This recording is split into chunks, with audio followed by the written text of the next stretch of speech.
What is programming? Actually, programming related with solving a problem. Okay, you need to solve a problem in real life, and you need to use a computer to solve this problem. For example, faster and more accurate. So you need to write a program. So it's called software.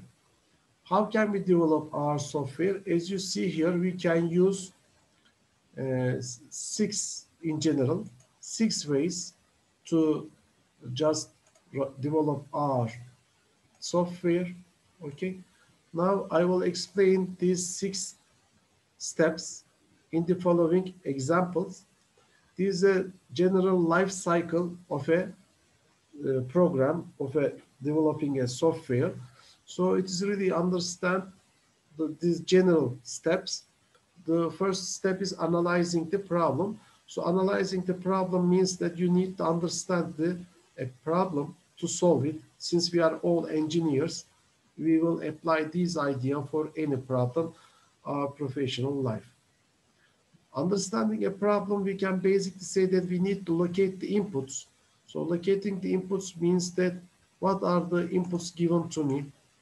Okay. And then likewise, we need to locate the outputs in the problem. What is the input? What is the output? Then we can come up with some relationship from input to outputs or some requirements, some constraints on the solution. And we can create our formula to convert this input to a output. Okay, so you can use these formulas.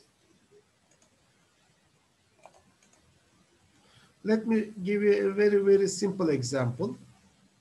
For example, assume that you are given a distance in meters and speed of a car, okay, speed of a car in miles, okay, per hour, and calculate how many minutes it will take for that car to travel that distance. Let's analyze this problem. Analyzing means that let's locate the input and the output. There are 2 inputs. The first one is distance, and the metric is meters. The other is speed, and the metric is in miles per hour. And the requested output, the time it takes to go there in minutes. So now we have done a basic analysis of the problem by locating the input, output, the matrix, etc. And now we can create a formula to find the answer. Here is the simple formula. As you know that time can be found from the distance divided by the speed. But here we need to be careful because the distance, remember the metric is meter, but speed is mile per hour. So we need to convert these either the distance or the speed for the same metric. Here you see that we just convert the distance in meters to distance in miles. Then also the speed is per hour, but the time is minute. So one of them should be converted to other metric. Here we opt out to select to convert in minutes. So what can we do? We multiply the hour by 60. So that's the, still we are continuing to analyze the problem by creating our relationship between the input and output. Now we can develop an algorithm. So how can we develop an algorithm? We need to write down step-by-step solution. So in each step, we need to be giving a clear instruction to the computer, do this, or we will need to explain our solution step by step. In the end, we need to arrive at a solution. Of course, this solution should be correct. So that's called algorithm in general. We have a specific beginning and ending we need to specify. So in between them, we will have several steps to follow, and all the number of steps must be determined at the beginning, and the algorithm should stop with the correct answer. Okay. Here, a simple example from life. So this is a recipe to prepare a meal. So you already know that a recipe, for example, to prepare a hot coffee, a mug of hot coffee. So your recipe look like that, could be look like that. Start, boil water, prepare a mug, blah, blah, blah, and. So start and end is the beginning and ending of your algorithm. And there are the steps. And here, since it's simple, we have just sequential steps. It means that one step after another, one step after another, until reaching the end point. When you reach the end point, hopefully you will have a mug of hot coffee. So this is a simple, very, very simple algorithm. Of course, in real life, we have much more complex problems. So sometimes you need to develop much more complex solutions, algorithms for that problem. And the structure will not only be sequential, we are going to see that there will be some loops or selections as well to prepare our algorithm. Since we are programming, after developing the algorithm, we need to tell these algorithm somehow to the computer what we need to translate the algorithm to some language that computer can speak. The computers can speak the programming language. So what we need to translate our algorithm to a programming language, not English language, not French language, but a programming language. There are lots of programming languages you might heard, I believe.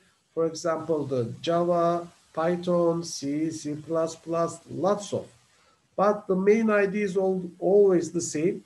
A programming language is a set of rules, symbols, special words used to construct a program, a software.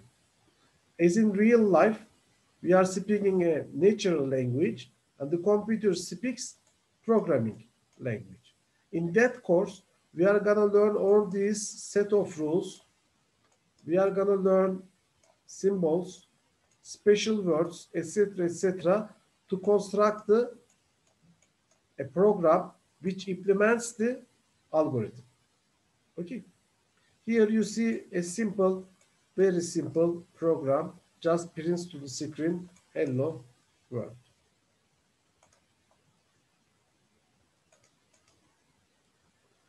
After writing our program, we need to run that program. Actually, running program is not one step. We are going to see the details in a moment. So what we are going to do, we are going to write the program using an editor. So editor means that like you already used Notepad, I believe, right? Or Word. These are the word processing editors, but we are going to use some editor to write our program like a text. Okay. Then we need to compile these. So it means that translate from the programming language text to the binary. Then we need to run the program. Of course, at the first try, when you try to compile, you will have lots of errors. I hope none, but it happens. So you need to correct them. Then after correcting, you need to compile again and run the program if there is no more errors. If you write these solution algorithm in C like that in that editor, when you compile and run on the screen, you are gonna see such a output, hello world.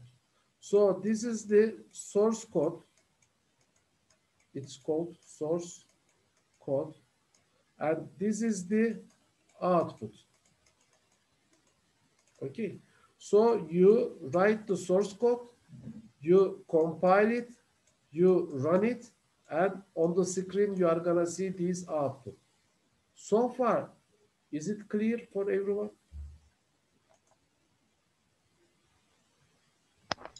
Teacher, can you repeat the last part again?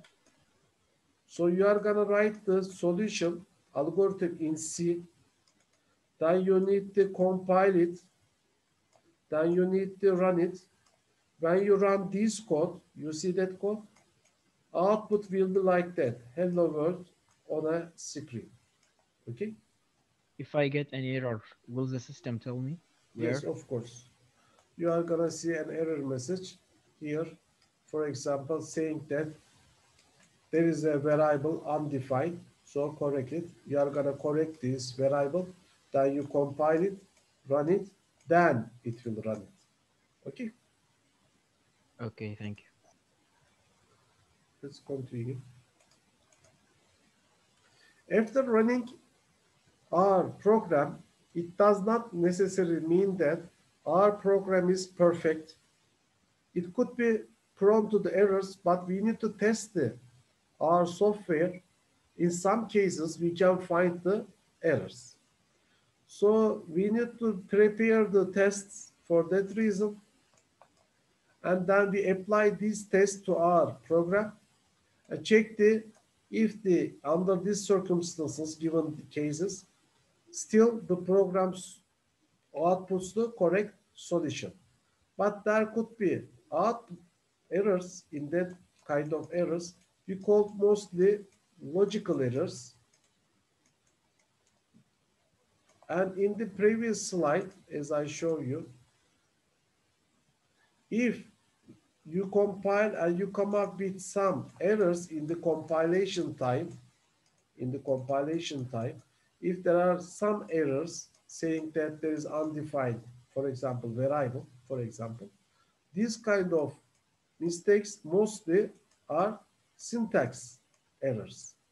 So basically we have two kinds of errors. One is logical error. So program looks like running, but there is a logical error. Or there are some errors that you need to fix to make the program run. This kind of errors called mostly syntax error. So these errors are compile time errors when you compile.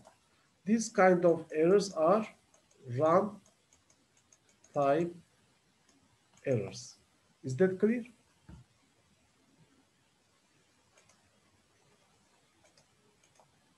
All right. So this test is mostly related with the logical errors.